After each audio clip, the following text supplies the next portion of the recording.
y por estas horas daban vuelta, en buen sentido lo digo, ¿no? O visitaban todos los medios encuestadores. Yo veo que hay un problema con los menos 30, con las personas menores de 30, más a nivel nacional que suman 16 y 17 años, que les impide decir, bueno, y el margen de error, contámelo vos que vivís. Claro, son los millennials, ¿no? Son aquel segmento etario que está entre, para el caso de las elecciones de nuestra provincia, entre los 18 y 28 años, esos 10 años. Pero lo que pasa, Andrés, es que representan nada menos que el 21 al 22% del padrón. O sea, no es un número para nada despreciable. O sea, 1 de cada 5 santafesinos están en ese segmento etario, lo cual es muy complejo, digamos, tratar de captar lo que pueden llegar a definir. De muchos estudios de consumo masivo, de consumo de bienes durables, se detecta que, por ejemplo, los medios de comunicación que son utilizados son, obviamente, primero las redes sociales, el teléfono celular. No leen diarios ni gráficos, ni tampoco por internet. Lamentablemente estoy en un canal, pero tengo que decirlo. En la tele no ven televisión.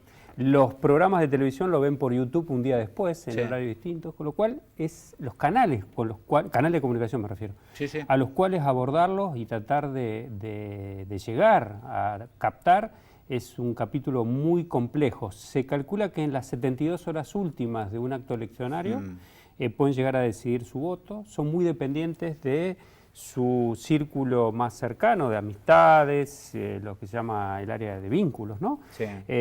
Compañeros de la facultad, compañeros de trabajos, lo define incluso a través de las redes sociales. Tiene una participación muy importante las mujeres madres de estos chicos, porque la mayoría de ellos viven con sus madres, que son jefas de familia, muchas son jefas de familia, con lo cual... ¿Qué detalle sociológico tiraste ahí? Es sociológico, obviamente, sí, es un segmento muy importante. Yo siempre le digo a los clientes, fíjense cómo votan las mujeres de 40 a 50 años.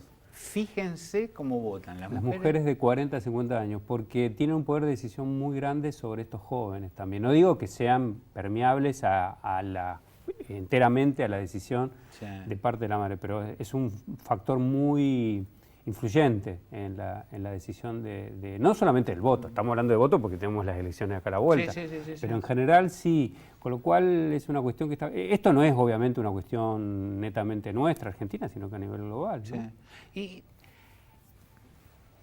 ¿Y fueron expulsados por nosotros los mayores y por nuestros representantes? ¿O son así porque son así?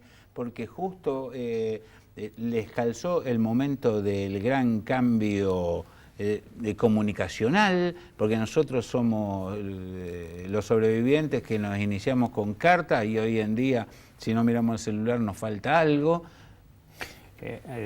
Hegel decía que no somos hijos de nuestros padres, sino de nuestras generaciones, ¿no? Es decir, creo que tiene mucho que ver en cómo se desarrolló todo este segmento, esta generación, y obviamente son hijos de la globalización y de la globalización de las comunicaciones en un sentido amplio del sentido, ¿no?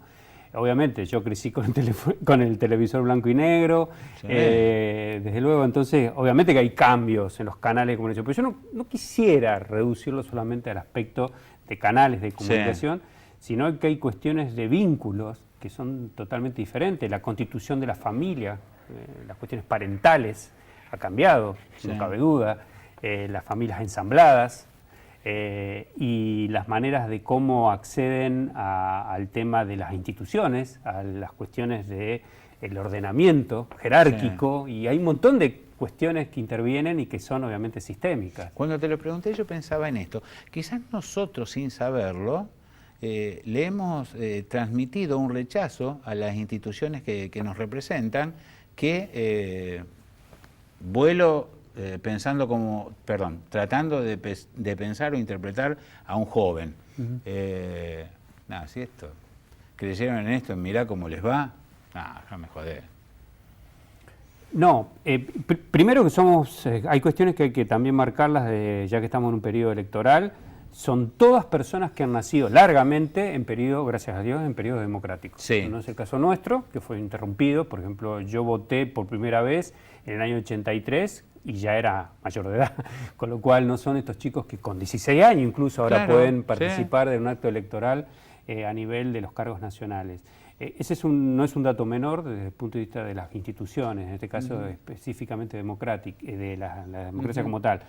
Yo hacía referencia al tema de la relación que tiene este grupo etario con las instituciones en cuanto a la valoración de las mismas y a las crisis que además atraviesan estas instituciones. A ver, yo cuando tenía 20 años, ¿quién iba a dudar de la justicia? Como uno de los poderes, uno de los 3 poderes centrales de gobierno, y sin embargo, de una república. Sí. Y hoy cualquiera se le anima a la justicia, no por culpa de la persona que lo interpela, sino por la propia institución. Andrés, la justicia era impoluta, al menos en cuanto a imagen institucional, no hace mucho, hace 10, 15 años, y hoy está interpelada permanentemente por el propio desarrollo de la institución llamada justicia. ¿Cuántas puertas que abrí, eh? Porque sabes que estaba pensando en la maestra. En el docente, sí, como centro del saber, además. Fue cosa de viejo, permítemela. Nuestra franja etaria que ve este programa va a entender perfectamente. Yo tenía miedo cuando a mí la maestra me retaba, si me ponía mal. Y yo siento que hoy, tendría que decir una mala palabra, le importa poco. Sí, de hecho que hay incluso actos de agresiones físicas, incluso con el docente que con una nota, una calificación, evalúa el desarrollo académico de un alumno. Eso era impensado, antes al revés, eran nuestros padres los que partían de la base que el saber central del docente. De algún modo, a ver, no quiere decir que esto también deba ser interpelado, ¿no? En la centralidad del saber. Ahora, de ahí a llegar a niveles, como podemos decir, de agresión y todo eso, obviamente no. Pero siguiendo con esta cuestión, había instituciones, y repito, el ejemplo más claro es de la justicia. Era una cuestión impoluta que nadie se animaba a decir que la justicia podía llegar a tener algunas externalidades, por decirlo en latín.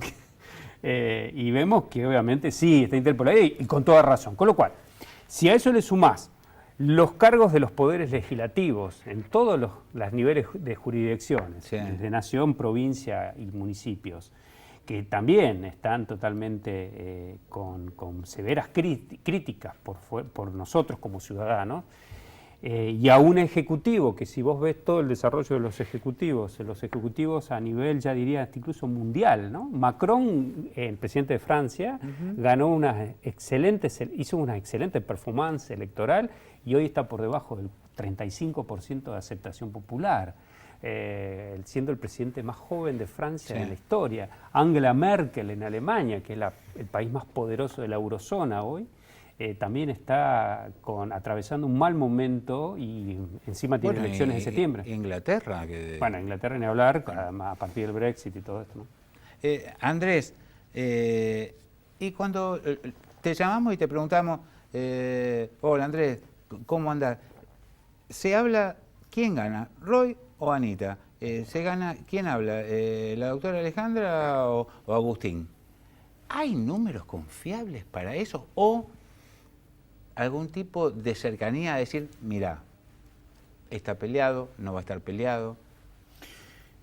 Primero, creo que es una diferenciación. Dale. Además, la provincia de Santa Fe es muy complicada con respecto a las PASO. Primero. Sí. La provincia de Santa Fe fue la primera que inauguró un sistema que la nación copia. No se llamó PASO. Cuando fue derogada, ¿recordás la famosa ley de lemas? Sí, señor. Nosotros fuimos por primera vez a una elección que es prácticamente copiada de ahora, que se llaman PASO, en el año 2005.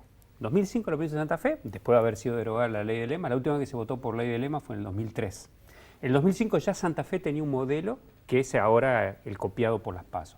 Santa Fe en el año 2007, nada menos que para elegir gobernador de la provincia, entre otras cosas, otros cargos, si vos realizabas la sumatoria de los precandidatos del justicialismo, habían sumados, la adición, superaba con una cierta holgura al entonces único precandidato del Frente Progresista Cívico y Social, que era Hermes Wiener. Sin embargo, 2 meses después, en las elecciones definitivas, Hermes Wiener se convierte en el primer gobernador socialista de la historia de la República Argentina. ¿Qué quiere decir esto? Sumatorias presentes no garantizan adiciones futuras, se dice, ¿no? Entiendo. Eso está claro.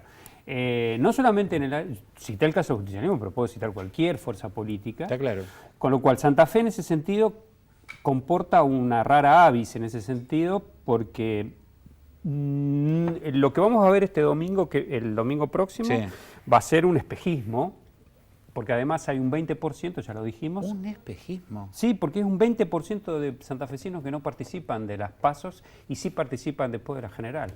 Esto se está dando en las últimas 12 elecciones. Espera. Sí. Andrés, vos me estás diciendo que el porcentaje de gente que va a votar afirmativamente va a estar entre el 50 y el 60%. El 62, 65 fueron las dos últimas PASOs, tanto del 2015 como del 2013. En las PASOs, sobre todo en los grandes... ¿Y ahora vamos a estar más abajo? No lo sé, habrá que ver los datos de ese domingo. ¿Pero qué sensación tenés? Todo indica que estará más o menos en esos valores, porque vino bajando. Cuando se instaura este sistema por el 2005, más o menos los valores fueron 82, 83, cercanos a las generales. Después empezó a bajar paulatinamente y se amesetó a partir del 2013 y 2015 repitió en un 62, 65%, sobre todo estoy hablando de los grandes centros urbanos de la provincia, Rosario y capital de la provincia. Con lo cual, hay un 20% de ñatos que no te votan en las PASO y después te participan en la general.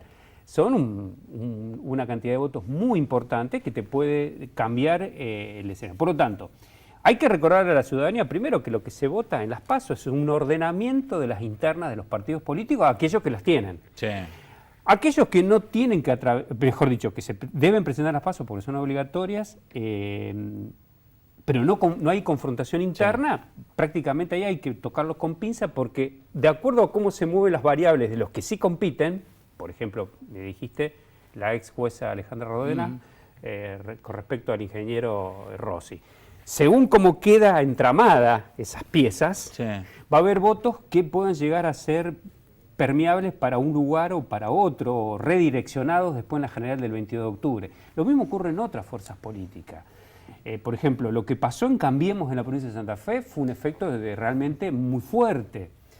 La candidatura de Jorge Boazo estaba visualizada en el ámbito del Gran Rosario, con epicentro en la ciudad de Rosario, con una fuerte presencia electoral, pero después de la decisión de la Junta Electoral la propia fuerza de Cambiemos, que desestima la candidatura de él, obviamente le ha pegado un golpe muy fuerte y la marca Cambiemos está teniendo una performance muy buena en lo que hace a la ciudad, no solo a la ciudad de Rosario, en la provincia de Santa Fe. Es más, con un dato a veces puede llegar a ser contradictorio. Las dos candidaturas o los dos referentes que tienen menor grado de conocimiento en la ciudad de Rosario son precisamente Albor Contar y Luciano Laspina. Sin embargo, son integrantes de una fuerza o de una marca llamada Cambiemos, que representa nada menos que al presidente de la República.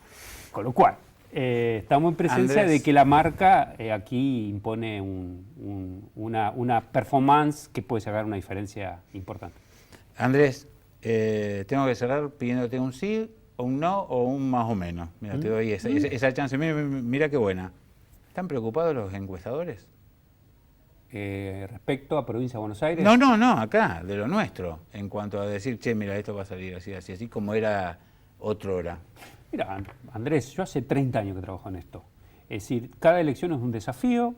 Nosotros, la garantía que uno tiene que hacer es que las muestras las realiza a conciencia, profesionalmente y desarrolla. Ahora, hay elementos... no es curarme en salud, no es defensa corporativa del gremio tampoco, porque cada gremio se defiende como quiere. Repito, no es curarme en salud. Sí. Aquí ha ocurrido, y aquí en el mundo ha ocurrido cuestiones donde se hace cada vez más difícil asir la opinión tan mudable de una persona encima con respecto a las elecciones. Fíjate lo que pasó con el Brexit, lo que pasó con Trump, lo que ha pasado en distintos lugares del mundo, lo que pasó en las elecciones del 2015 antes de la segunda vuelta. Es decir, siempre las encuestas están siempre puestas en tela de juicio respecto a cómo uno puede pronosticar o predecir lo que puede llegar a ocurrir. Realmente el objeto de estudio, que la opinión pública, es mudable. Repito, con esto no me estoy poniendo en salud. Después que vengan el lunes y decirme lo encontraron otra vez la rara. Yo no tengo problema, hace 30 años que trabajo lo mismo y me ha ido muy bien, con lo cual no tengo problema en decirlo. De todos modos, por supuesto, hay cuestiones, sobre todo en elecciones donde vos tenés, repito, esto no es un elemento de valor, hay un 20% de electores que no va a votar en las PASO y después votan a general. Nosotros trazamos un panorama, lo cual se adapta, a lo que es el universo de todo el padrón electoral. Si después no te va el 20% y después estas personas te participan en la general, y obviamente que hay un gap que es una diferencia muy apreciable, ¿no? Gracias, como siempre. Gracias siempre a ustedes por invitarme. Por favor.